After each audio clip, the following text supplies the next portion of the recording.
మీ అందరికీ నా హృదయపూర్వక వందనాలు. జీవము కలిగిన దేవుని పిల్లారా, తిరిగి మళ్ళా ఈ శనివారం దినమున చక్కగా మీ అందరితో కలిసి ఈ విధంగా లైవ్ ద్వారా మాట్లాడే అవకాశం దేవుడు మాకు ఇచ్చినందుకు, మీరందరూ కూడా చక్కగా దీన్ని చూస్తున్నందుకు మిమ్మల్ని బట్టి అలాగని మమ్మల్ని బట్టి మనందరికి ఇట్టి భాగ్యము దయచేసిన దేవుడికి, మన ప్రభు అయిన యేసుక్రీస్తు వారి నామములో తండ్రి అయిన దేవుడికి శిరసు వంచి వందనాలు స్తుతులు తెలియచేసుకుంటూ చిన్న ప్రార్థన చేసుకుని దేవుని పిల్లలు ఇవాళ వాక్యాన్ని మనం ధ్యానం చేసుకుందాం. మీరందరూ క్షేమంగా ఉన్నారని, ఆరోగ్యంగా ఉన్నారని మేము నమ్ముతున్నాం. ఎందుకంటే మానక ప్రతిదినము మీకోసం మేము చక్కగా లైవ్ ద్వారా ఎంతమంది చూస్తున్నారు, ఎంతమంది అయితే సబ్స్క్రైబ్ చేసుకొని ఆసక్తితో చూస్తున్నారు, మీ అందరి కోసము, మీ కుటుంబాల కోసము మానక మేము ప్రార్థన చేస్తున్నాం దేవుని పిల్లారా. అలాగనే మీరు చూడటమే కాదు, మీ స్నేహితులకి అలాగనే తెలిసిన బంధువులకి అనేకులకి మరి జూడిత CGC ఛానల్ మీరు సబ్స్క్రైబ్ చేసుకోండి, చూడండి, ఆత్మీయంగా మీరు నమ్మండి, ఫలించండి అని మీరు చెప్పుతున్నందుకు కూడా మరొకసారి మీ అందరి కోసము మానక మా ప్రార్థనలో దేవుడు మీకు కృప చూపాలని ప్రార్థన చేస్తున్నాం. ప్రేయర్ చేసుకొని వాక్యాన్ని ధ్యానం చేసుకుందాం. దేవుని పిల్లారా, పరిశుద్ధుడా జీవమగలిగిన మా పరలోకపు తండ్రి, నాయనా నీ కృప కలిగిన నామానికి వందనాలు తండ్రి. ఈ దినం మళ్ళా తిరిగి నీ బిడ్డలతో మాట్లాడడానికి ఇలాంటి అవకాశం మాకు ఇచ్చినందుకు తండ్రి నీకు వందనాలు చెల్లించుకుంటున్నాం. నైనా నీ బిడ్డలకు వినగలిగే చెవి, గ్రహించగలిగే హృదయం, వాక్యానుసారంగా బ్రతకడానికి నీ బిడ్డలకు నీ కృపను తోడుగా ఉంచి వారి కుటుంబంలో ఇప్పటివరకు ఎన్నో మేలు చేసావు తండ్రి. దాన్ని బట్టి వందనాలు చెల్లించుకుంటూనైనా మేమందరం కూడా కృపాక్షేమము ఆరోగ్యము కలిగి నీ కృపలో వర్ధెలుతూ నీ మాటలు వింటూ వాక్యానుసారంగా జీవించడానికి కృపను అనుగ్రహించమని నీ బిడ్డలకు వినగలిగే చెవి, గ్రహించగలిగే హృదయం ఏమని అడుగుతూ తండ్రి.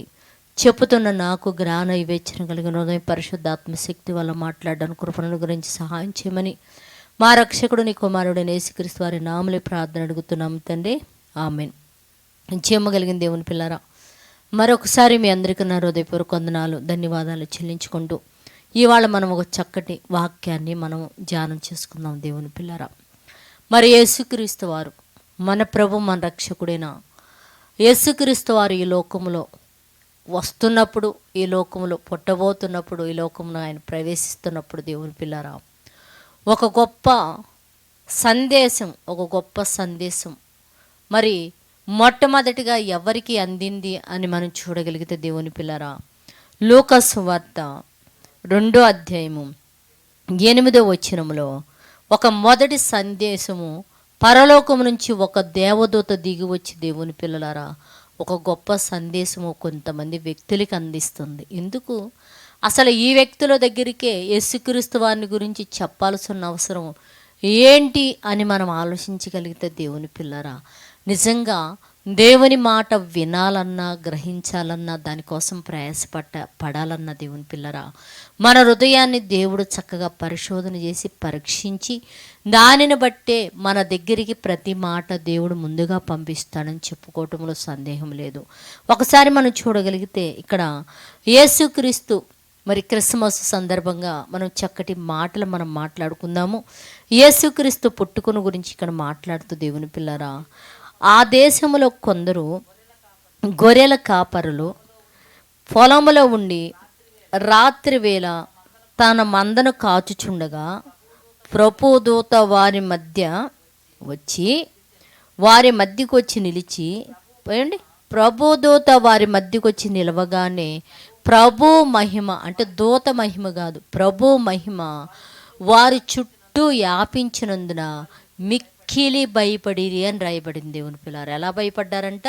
మిక్కిలి భయపడిరి అని రాయబడింది. ఇక్కడ మనం చూడగలిగితే దేవుని పిల్లరా, మరి ఈ గొర్రెల కాపర్లు చాలామందికి సందేహము, అనుమానాలు కూడా వస్తాయి. ఏంటి, పగల కదా గొర్రెలను కాచుకుండేది, మందను ఎప్పుడు కాచుకుంటారు? పగల కదా కాచుకుండేది, రాత్రులు మందను కాయిచ్చేవేంటి అని చెప్పేసి ఈ మాట అర్థం కాకుండా విరోధముగా మాట్లాడేవాళ్ళు కూడా చాలామంది ఉంటారు దేవుని పిల్లరా. కానీ పల్లెటూర్లు ఇప్పుడు కాదు దేవుని పిల్లరా, కొంతకాలం ఒక 20-30 సంవత్సరాలు కొంచెం వెనకాలకు మనం వెళ్ళి చూడగలిగితే ఆనాటి కాలంలో ఏమైందంటే గొర్రెలు దేవుని పిల్లలారా పొలం రైతు దున్నబోయే ముందు చలికాలంలో లేకపోతే ఎండల దేవుని పిల్లలారా చలికాలంలో పెంటగడతారు. అంటే అర్థమైందంటే గొర్రెలు కానీ మేకలు కానీ ఒకే పొలంలో 2 రోజులు 3 రోజులు వాళ్ళు ఏం చేస్తారంటే తోలి రాత్రులు అక్కడే చుట్టి మంట పెట్టుకొని ఏం చేస్తారంటే ఆ నైట్ అంతా అక్కడ ఉండేటట్టు ఏర్పాటు చేస్తారు దేవుని పిల్లరా.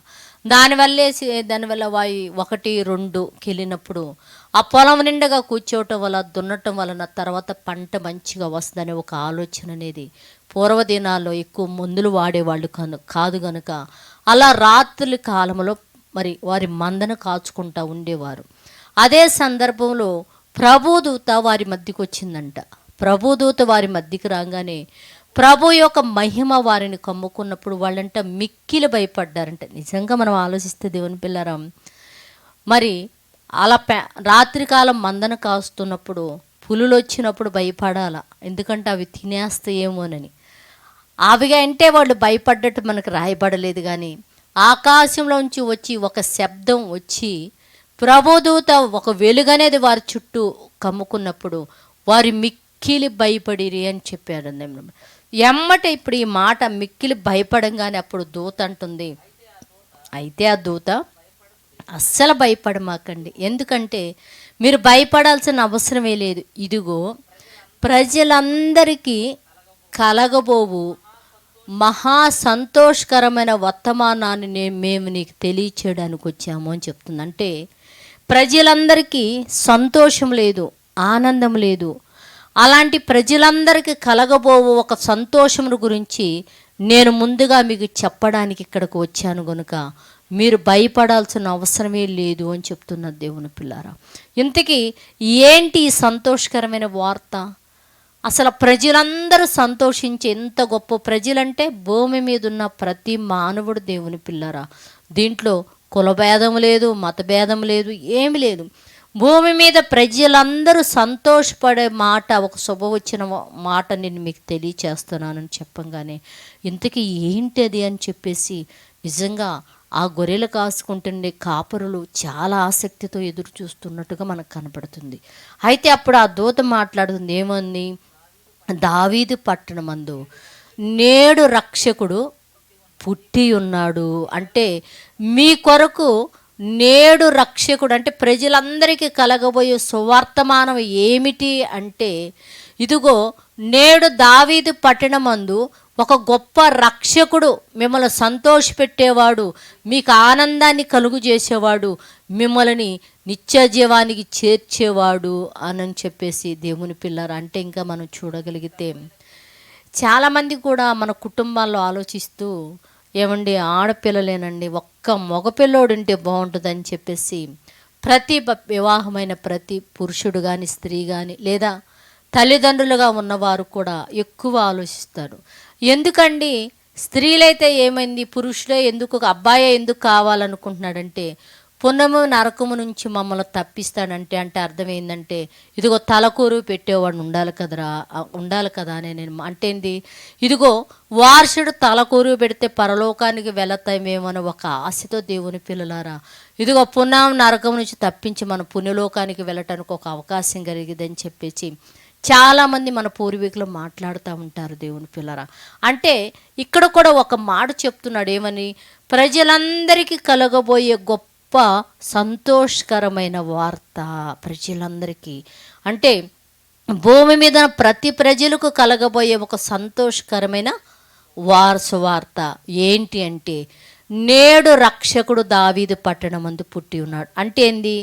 మిమ్మల్ని ఇదిగో నరకాన్ని నుంచి తప్పించి పాపంలో పడకుండా మిమ్మల్ని తిరిగి ఆ పుణ్యలోకానికి తీసుకువెళ్ళటానికి ఒక గొప్ప రక్షకుడు అనేవాడు ఇదిగో దావీదు పట్టణమందు పుట్టి ఉన్నాడు కనుక ఆ శుభవచ్చిన వానం నేను మీకు తెలియచేయడానికి వచ్చాను కనుక మీరు భయపడవద్దు. భయపడకుండా నేను చెప్పుతున్న ఈ మాటలు మీరు విని ఇదిగో ఒక ఆనవాలు చెప్తున్నా. ఇంతకు ఆ రక్షకుడు ఎవరు, ఎక్కడున్నాడు, ఎలా ఉన్నాడు? పెద్ద రాజుల కుటుంబంలో పుట్టాడేమో, గొప్పగా ఉన్నవారి కుటుంబంలో పుట్టారేమో ఒకవేళ మీరు అనుకుంటారేమో. అసలు ఆనవాలు ఏంటో తెలుసా? దావీదు పట్టణమందు ఎలా ఉన్నాడు, ఇంతకు ఆయన ఎక్కడ పుట్టాడు అనుకున్నావు? ఇదిగో పశువుల పాకలో పొత్తిగుడ్డలతో చుట్టబడి ఒక తొట్టిలో పరుండబెట్టుంటాడు. మీరు చూస్తారు, ఈయనే లోకరక్షకుడు. లోకాన్ని రక్షించేవాడు ప్రభువైన యేసుక్రీస్తు వారు ఒక రక్షకుడు అని చెప్పాడు. చెప్పే తల్లికి వాళ్ళు ఆశ్చర్యపోయి, దేవుని పిల్లారా అసలు ఇదేంది, లోకరక్షకుడు అంటున్నాడు, ప్రజలందరినీ కాపాడే వ్యక్తి అని చెప్తున్నాడు, ఈయన పశువుల పాకులో పుట్టడం ఏంది, తొట్టులో పెట్టడం ఏంటని చెప్పేసి చూడడానికి ఆనాటి కాలములో మరి వారు బయలుదేరి వెళ్ళి ఆయనను చూడటము, ఆ మాటలని అనేక మందికి తెలియచేయటము కూడా దేవుని పిల్లర జీవ గ్రంథంలో మనం చూస్తున్నాం. అంటే భయపడకుడి అని రాయబడింది దేవుని పిల్లరా. ఈనాటి కాలంలో కూడా మనం చూడగలిగితే దేవుని పిల్లరా, భూమి మీద దేనిని నమ్మటానికి కూడా మనకు భయం ఉండదు, అంత భయపడం. కానీ యేసుక్రీస్తు వారిని అంగీకరించి సొంత రక్షకుడుగా, అంటే రక్షించేవాడిగా, రక్షకుడుగా మన హృదయంలో మనం చేర్చుకున్నప్పటికీ దేవుని పిల్లరా, ఆయన నా రక్షకుడు, నా కోసం పుట్టి ఉన్నాడు, ఇదిగో ఈ నరకం నుంచి తప్పించి నిత్య జీవానికి చేర్చగలిగిన వాడు ఈయనేనని మన బంధువులతో కానీ స్నేహితులతో కానీ మన దూర ప్రాంతంలో ఉన్నవారి దేవుని పిల్లరా ఈ మాట చెప్పడానికి కూడా భయపడుతూ ఉంటాం దేవుని పిల్లారా. ఎందుకు, ఏమనుకుంటారో. ఆనాటి కాలంలో ప్రభు మహిమ వారి చుట్టూ కమ్ముకున్నప్పుడు మిక్కిలి భయపడ్డారండి దేవుని పిల్లారా. ఇవాళ యేసుక్రీస్తు ఒక రక్షకుడిని నా హృదయంలో జన్మించాడు, ఆయన నా హృదయంలో పుట్టాడు, ఆయన నా హృదయంలో జన్మించాడు ఆయన అని చెప్పుకోవడానికి కూడా దేవుని పిల్లారా మిక్కిలి భయపడే పరిస్థితి ఇవాళ క్రీస్తు వారు ఎవరి హృదయాల్లో జన్మించున్నాడు, పుట్టి ఉన్నారో వాళ్ళు ఒప్పుకోవడానికి కూడా ఇవాళ మిక్కిలి భయపడుతున్నాడని చెప్పుకోవటంలో కూడా సందేహం లేదు దేవుని పిల్లారా. ఇంకా మీకు తెలుసా దేవుని పిల్లారా, బైబిల్లో కూడా బాగా భయపడ్డ వ్యక్తి కూడా ఇంకొక స్త్రీ కూడా మనకు కనపడిద్ది. ఎవరు ఆవిడ అని ఒకసారి మనం చూడగలిగితే మత్తయి సువార్త 9వ అధ్యాయము 20వ వచనంలోకి మాట చూద్దాం దేవుని పిల్లలు. 9:20లో ఏమండి 12 సంవత్సరాల నుంచి రక్తస్నానం అంటే ఇంకా ఆమె జీవితంలో ఒక సంతోషము లేదు, ఆనందం లేదు, ఏమి లేదు దేవుని పిల్లారా. ఆమె డబ్బులంతా ఏం చేసుకొని మరి ఎక్కడెక్కడ తిరిగిందో, ఏమేమి చేసిందో, ఎన్ని ప్రాంతాలు తిరిగిందో, చివరికి జీవితంలో అలసిపోయినదై ఇంకా నా జీవితంలో ఒక సంతోషం మేలనేది లేదు, ఉండదు అని అనుకుంటున్న దినముల్లో దేవుని పిల్లరా మహానుభావుడైన యేసుక్రీస్తు వారు ఆ ప్రాంతానికి రాబోతున్నాడు, ఆ ప్రాంతం గుండా వెళ్ళబోతున్నాడని మాట వినినప్పుడు ఇదిగో ఆ మహానుభావుడు దగ్గరికి వెళ్ళి ఆయన చెంగు ముట్టితే ఒకవేళ నాకు స్వస్థత వస్తుందేమోనని చెప్పేసి ఆ మహానుభావుడైన యేసుక్రీస్తు యొక్క తలంపులు తన హృదయంలో దాచుకొని ఒక విశ్వాసం కలిగి ఉంది దేవుని పిల్లారా. ఆ విశ్వాసం కలిగినదా ఇంట్లో వారికి ఎవరికి కూడా చెప్పినట్టుగా మనకు తెలియదు దేవుని పిల్లారా. యేసుక్రీస్తు వారు ఆ మార్గాన్ని వెళ్తున్నాడు కనుక ఒక్కసారి నేను వెళ్ళి ఆయన చెంగును వెనకాల నుంచి ఏమంటే దొంగతనంగా దేవుని పిల్లారా, బహిరంగంగా కాదు, ప్రభువా నువ్వంటే నాకు ఇష్టము నాయనా, ఇదిగో నీ చెంగు ముట్టితే నాకు స్వస్థత వస్తుందంట ప్రభువా, అందుకని నేను వచ్చి నీ చెంగు ముట్టుకుంటున్నానని చెప్పలేదు దేవుని పిల్లారా. ఆయన మాట్లాడలా, ఒక దొంగలాగేంది మెదలకుండా సైలెంట్గా వచ్చి విశ్వాసం ఏంది, ఆమె హృదయంలో యేసుక్రీస్తు మీద పరిపూర్ణమైన విశ్వాసం ఉంది. ఎలాంటి విశ్వాసం ఉందో తెలుసా, ఈనాటి కాలంలో మనం ఎలాగైతే యేసయ్య నా హృదయంలో ఒక రక్షకుడుగా జన్మించాడని చెప్పేసి చెప్పుకోలేక మనం ఎలా బాధలు పడుతున్నామో, భయపడుతున్నామో దేవుని పిల్లరా, ఆనాటి కాలంలో కూడా ఆ స్త్రీ కూడా యేసుక్రీస్తు వారిని నేను నమ్మాను, ఆయన తగ్గించగలడని చెప్పడానికి కూడా భయపడ్డట్టుగా మనకు కనపడేది దేవుని పిల్లారా. మరి ఎట్లాగా వెనకగా వెళ్ళి ఏం చేసిందంటే ఆయన చెంగు ఆ సమయమున ఇదిగో 12 సంవత్సరముల నుంచి రక్తస్నానము రోగం కలిగిన ఒక స్త్రీ ఆయన పై వస్త్రము ముట్టితే బాగుపడుదున అనుకొని తనలో తాను అనుకొని, అంటే ఎవరికి చెప్పల ఈ మాట, తనలో తాను అనుకొని, అంటే ఆయన వెనకకు వచ్చి వస్త్రపు చెంగు ముట్టగానే వెనక తిరిగి ఆమెను చూసి అన్నాడు, ఏమని, కుమారి ధైర్యముగా ఉండు, నీ విశ్వాసం నేనంటే భయపడిపోతుందంట. అందుకంటున్నాడు, కుమారి ధైర్యముగా ఉండు. నిజంగా దేవుని పిల్లరా, ఇవాళ క్రీస్తు మన హృదయంలో జన్మించాడు, పుట్టాడంటే భయపడాల్సిన అవసరమే లేదు దేవుని పిల్లలారా. చాలామంది ఏంటంటే భయపడిపోతుంటారు. మా పక్కనోళ్ళు ఏమంటారు, మా దూర బంధువులు ఏమంటారు, మా ఇంట్లో వాళ్ళు ఏమనుకుంటారు, ప్రభు అనే యేసయ్య నా హృదయంలో జన్మించాడు, పుట్టాడు, ఒక రక్షకుడు అని చెప్తే ఏమంటారు అని ఒక భయముతో ఉంటారు దేవుని పిల్లారా. భయపడాల్సిన అవసరం లేదు దేవుని పిల్లారా. అందుకనే యేసయ్య ఒక అభయం ఇస్తున్నాడు. నా కుమారి భయపడకు, నువ్వు అసలు భయపడకు, ధైర్యముగా వెళ్ళు అని అంటున్నాడు. నిజంగా యేసుక్రీస్తు వారు మన హృదయంలో జన్మించినందుకు, ప్రభు మహిమ మనలోకి ప్రవేశించినప్పుడు దేవుని పిల్లారా భయపడాల్సిన అవసరమే లేదు. మన బంధువుల ముందు కానీ ఎవరి మీద కానీ యేసయ్యనే ఒక రక్షకుడు నా హృదయంలో హృదయించాడు, పుట్టాడని చెప్పుకోవడానికి ధైర్యముగా ఆయన గురించి చెప్పగలిగే స్థితి మనకు ఉండాలి. ఆ రోజు కూడా ఆ గొర్రెలు కాసుకుంటున్న వారికి దూత వచ్చి చెప్పినప్పుడు మిక్కిలి భయపడ్డారు. ఏ ఆనవాలైతే చెప్పాడో ఆనవాలు తీసుకొని వెళ్ళి యేసుక్రీస్తు వారిని దర్శించడం అనేది వాళ్ళు చూడటం జరిగింది. తర్వాత ఆ గొప్పవాడు పుట్టాడని ఆ ప్రాంతం వారు ప్రజలందరికీ తెలియచేయటం కూడా జరిగింది. దేవుని పిల్లరా, మన జీవితంలో కూడా గుర్తుపెట్టుకోవాల్సిందంటే మహానుభావుడైన యేసయ్య ఒక రక్షకుడు నా హృదయంలో ఉదయించాడు. ఆ మహానుభావుడు నిజంగా నాకు ఒక రక్షణ మార్గాన్ని చూపించగలిగాడు, నా కోసం పుట్టాడని గొప్పగా ఒప్పుకునే ఒక ధైర్యము సామర్థ్యత కలిగిన వారమై ముందుకు సాగేవారిగా మరి అందరం ఉండాలని ప్రభు పేరట మనవి చేసుకుంటూ మీ అందరికి కూడా నా హృదయపూర్వక హ్యాపీ క్రిస్మస్ చెప్తూ ప్రార్థన చేసుకుందాం.